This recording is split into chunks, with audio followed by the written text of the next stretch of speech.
What happens if you add up all the positive integers? 1 plus 2 plus 3, and keep going forever. Your intuition says infinity, right? We're adding bigger and bigger numbers forever. But there's a way to assign the sum of value, and that value is -1/12. This isn't a trick. This exact value appears in string theory and quantum physics. Let's see how it works. First, let's confirm that the partial sums really do grow without bound. After one term, we have just 1. After 2 terms, 1 plus 2 equals 3. After 3 terms, we get 6. Then 10, then 15.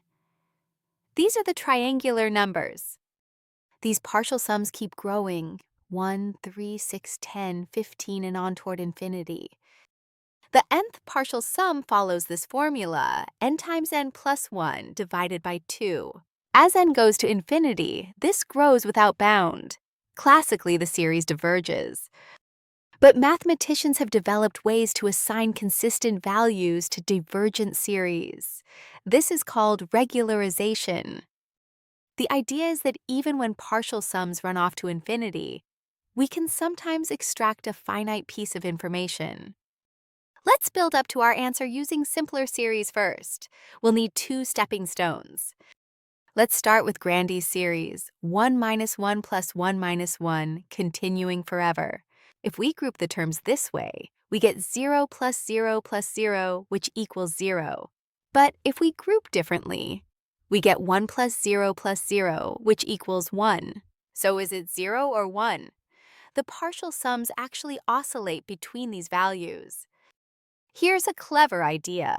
What if we look at the running average of these partial sums? After one term, the partial sum is 1. The average is just 1. After 2 terms, the sum is 0. The average is 1 plus 0 over 2, which is 1/2. After 3 terms, 2/3. After 4 terms, back to 1/2. After 5 terms, 3/5. After 6 terms, 1/2 again. See the pattern? The running average converges to 1/2. This technique is called Cesaro summation. There's also an elegant algebraic way to get this result. Let me show you. Write S1 twice, but shift the second copy by 1 position. Now add these term by term.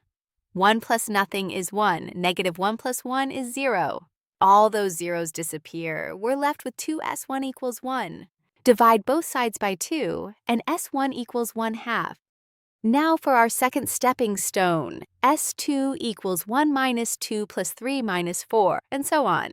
Let's use the same shifting trick. Write s2 twice with a shift.